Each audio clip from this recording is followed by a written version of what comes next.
What's going on, YouTube? It's Donnie B all today. It's all Donnie B all today. I don't even know my own name. It's Donnie B all day. I got my two mascots back here. Ooh, hey, it's the Johnsons. Oh, but Derek just stole one.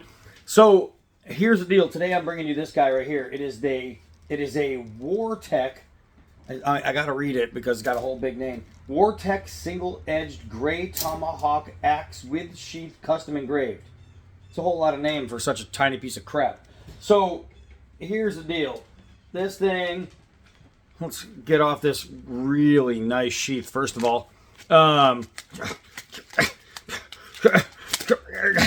Get it out of there. I can't even get it out of the freaking sheath. It's wolf energy, no soy boys. All right, so here's some of you know. So here's the deal. This is the thing, and you look at it in the first glimpse, and if you see it online, you'd look at a picture and you'd go, wow, that's really cool looking. Because I thought to myself, that's kind of cool looking, right? Now that it's in my hand, it's not so cool, and I'm going to tell you why. So we are looking at 9 3/4 overall, right? That's an inch less than my freaking hand. We are talking about blade dimensions of 3.5 inches by 6 1/8 inches with an 8-inch handle. Includes a nylon sheath. Superb. It is a 3CR13 blade. It is all that. Now, I was looking for my hectoliterometer to measure this edge to make sure that this degree right here was the same as this one, this one, this one, and this one, but I can't find it, so I can't tell you because, well, that's stupid. It doesn't matter. So if you're hell-bent on finding out if everything's even, don't be. Does it work is what you should be worried about. Now, is it sharp? Yeah, it's sharp. Is it shave sharp? No. No, it's definitely break some hair sharp, though. It popped a few, and it's taken off skin, but you can definitely see some hairs in there. So is it shave sharp? No. But is it sharp? Yeah. Did I just catch my finger on this part? Yeah. So here's the deal. These parts right here on the beard especially comes way in and is really pokey right here. Really pokey. Another pokey area is right here.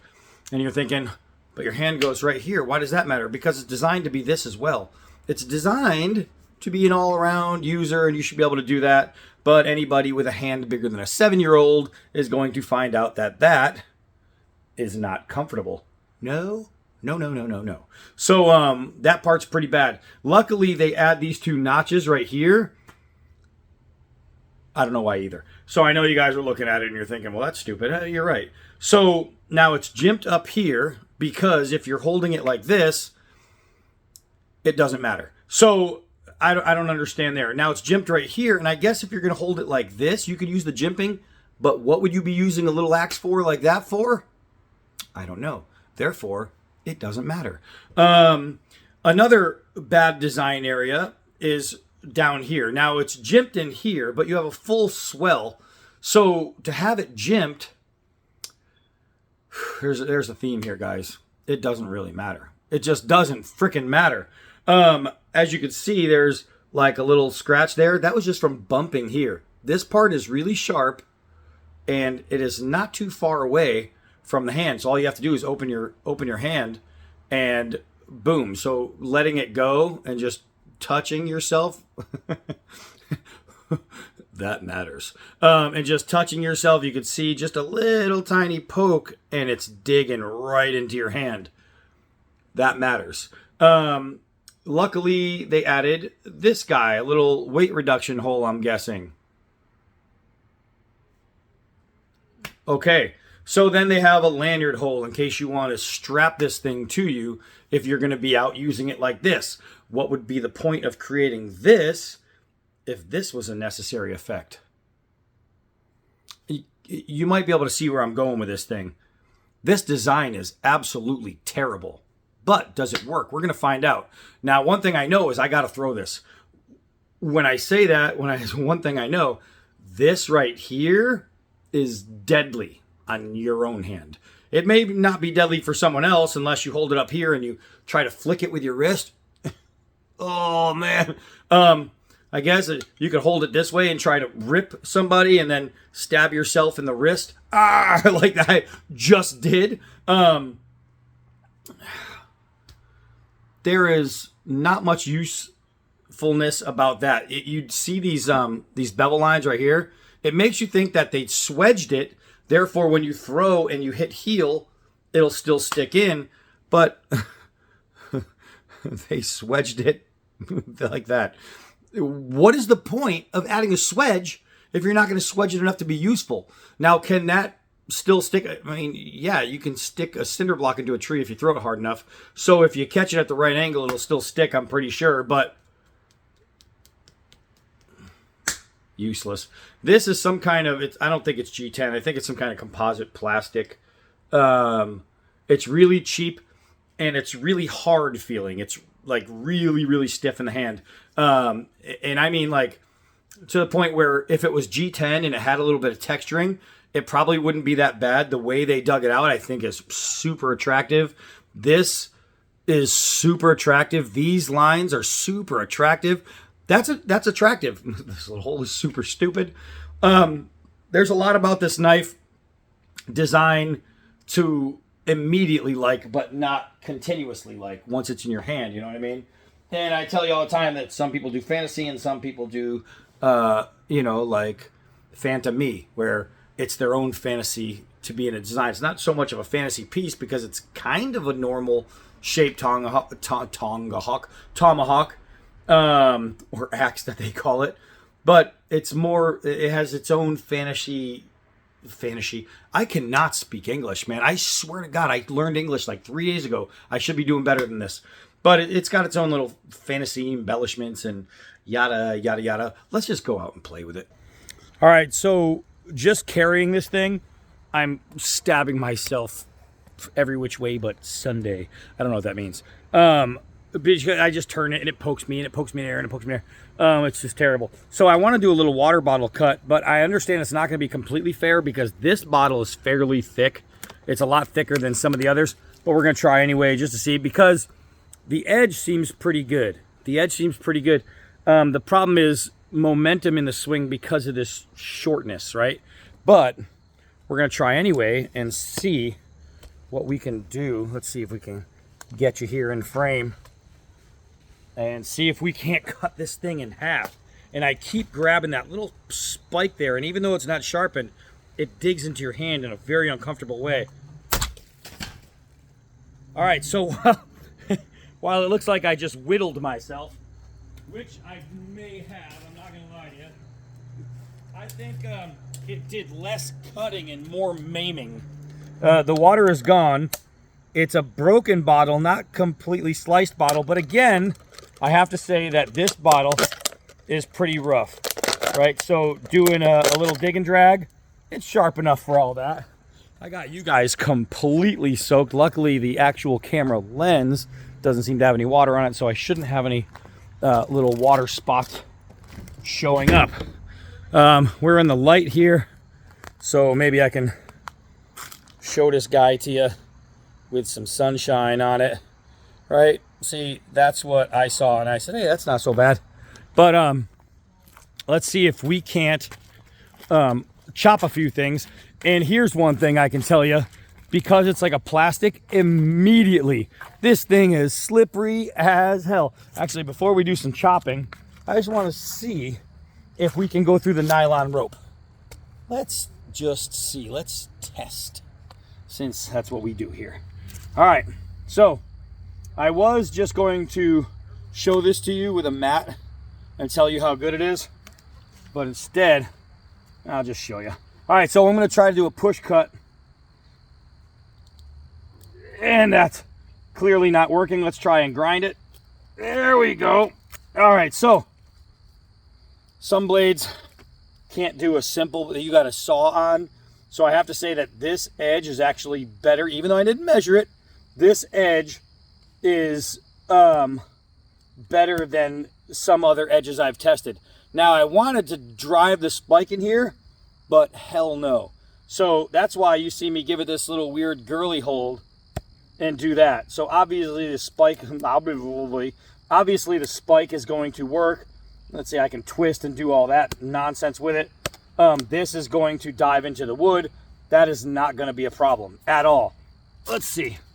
We'll use this and dig in. I'll risk my own life here for you guys and risk digging, which could end me. All right, but let's see. Let's push this down here. And it can definitely get you some curls. The control is not very good, especially wet, but you can see that it would work, so you'd actually be able to use it for that. This is where I think its strong suit would be. Something like this, if you're going to use it around the camp to carve out other weapons or to make things fit so you can build a shelter, things like that. I can see it being a useful tool there, but I can also see you spending your $30 on a better tool because this thing is kind of terrible. But it is what it is, and that's all it is. Let's try and come over here. Let's see. It is really super uncomfortable to swing because of this whole area down here. That is super, super uncomfortable. To the point where it's like almost hatred. Let's see. Let's get a better piece of wood. That peat's all rotted. Peats. There we go. There we go. Accidental notching. It actually notched pretty well. Didn't go all the way through, but it did now. So as a chopper, you're limited. You're very, very limited because of the momentum of gain that you lose in this thing. And chopping anywhere below your choil here is just something that you don't want to do. Chopping up high, you can do right here on the jimped area. Don't feel any of that jimping. This way here, you would never chop with that, but you would just dig it into your hand. So let's try from this area, a little short thing like that. Now remember, this is completely rotted. So before I get people going, oh, use real wood, blah, blah, blah. I know, okay, I know it's crappy, but it's still going to show you momentum and swing and anything like that. Obviously with that, I mean, one of the pieces of wood over there was pretty decent, but it's, I don't know, I could feel stuff on the edge right here. I'm not sure if that is wood or just edge turning. Not so much rolling, but it would be really microscopic, tiny edge issues, right? Not measurement issues, just edge issues, all right? But it's a tomahawk. It's a tomahawk. And one thing we do with tomahawks is we chuck the hell out of them. So we're going to come over here and we're going to chuck the hell out of it and see if we can't get this thing to stick. I have no doubt that if I can get the blade around, it'll stick. My issue is going to be, how do I get the blade around when I have this to deal with? And that's what we're going to try. We're going to start from a typical 5 yards where I would throw any other hawk with. Ah! All right, so immediately, first thing I can tell you is that was not fun. I held it this way so I can actually use this finger to get a spin on it. That was no fun. So now I'm going to try to somehow throw it from here, but that means I have to let it go safely somehow. And that I just don't feel good about that. Got it into the spike. I got into the spike, but the problem is the throw was so freaking soft because I can't generate power from this. Let's see. That's really hard. Trying to throw it hard means you're going to end up stabbing yourself because you have to get this thing out of your hand before this part comes around and gets you. The harder you throw it, the faster it turns. And you can't just let it go naturally like you normally would because this part catches the pinky and then it gives it an extra turn. So what I'm going to do is I'm going to try a pinch grip. We're going to see if we can get a little bit more power. All right, so now we got a little power and that hit the swedged area. So now we're going to back up a little bit with a pinch grip. All right, and here we go. This thing is terrible, but we hit the spike that time, which means it's possible to stick it. And I'll tell you, I don't know if you guys are seeing that, but that one rolled right up here on the spike.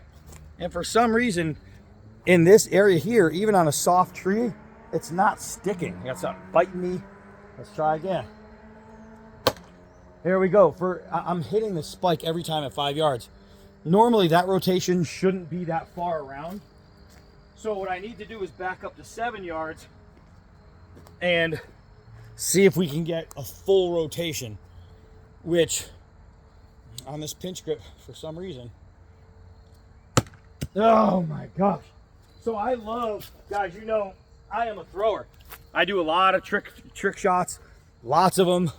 I'm always out here doing it.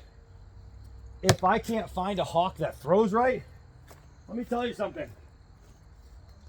It's not the thrower. It's definitely the hawk. We're gonna try 6 yards. All right, so there we go. So now I know I should be able to get it around. That was a perfect stick. Now the problem is, every time I line it up, it might be different because it's leaving my hand at a weird pace. Okay, so that should be my stick, right? 6 yards. And I'm hitting it dead flat. Let's see if we can't get you guys a little closer. I'm gonna stand 6 yards. And maybe, just maybe, we can get a perfect stick here. I just have to find my spot, 6 yards. All right, well, that one over-rotated because, like I said, it's got like this weird thing where you have to try and throw it to curl it so you don't hurt yourself. But I still want to give you guys a good stick. I want to give you a good one. All right. And for some reason, I'm back to getting it reversed. I don't know if I changed my my power, but this thing sucks. I'm not gonna lie to you. This thing sucks. Ugh. I actually changed my footing there. And I think I hit the rear. You guys seen it, I didn't. Alright, let's try again. Ugh. I hate this thing.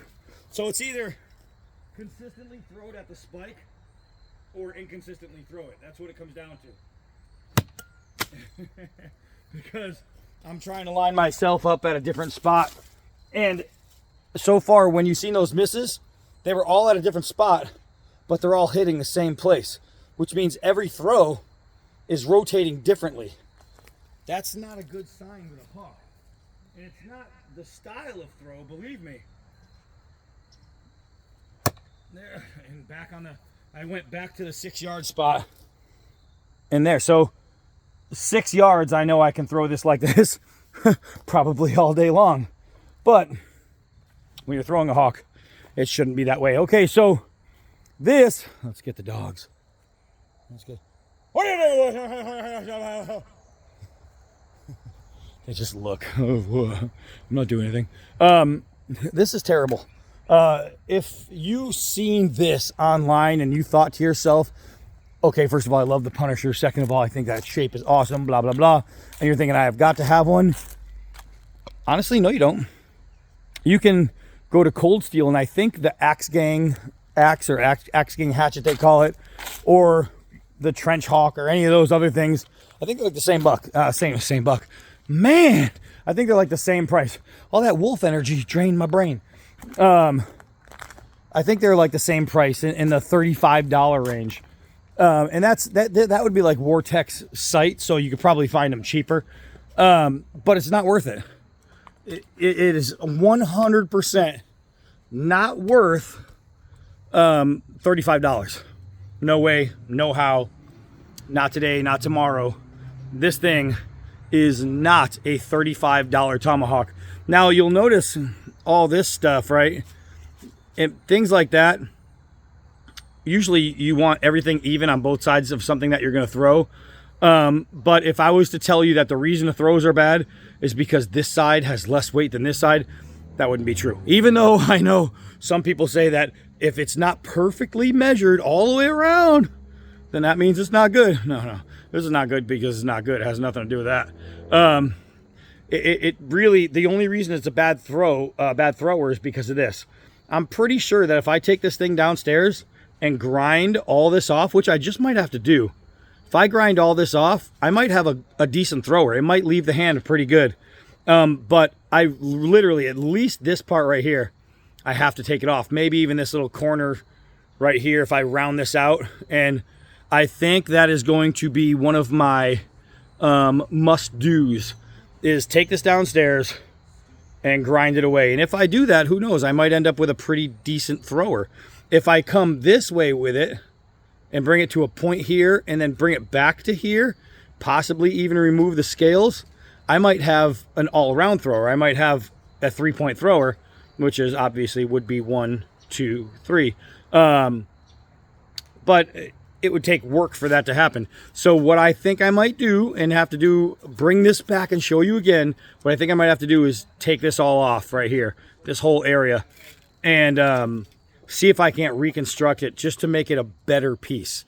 And if I can do that and make it a comparable thrower that could be like a consistent thrower, then who knows, maybe for you to be able to have this look, it would be worth $35, because the only thing that's worth $35 so far is the look. Nothing else about this. Nothing else about this is worth the money. It is what it is. It's a Wartech fail. It's a budget piece, but even as a budget piece, I mean, this thing should be going for around 15 bucks if you ask me. It should be 15 bucks because the little fan of me piece. It just should be way better. All right, so that's it for that. I'm going to leave it there. Scab Joe, y'all know what I was talking about. That's it for me. I am Donnie B all day. Until next knife.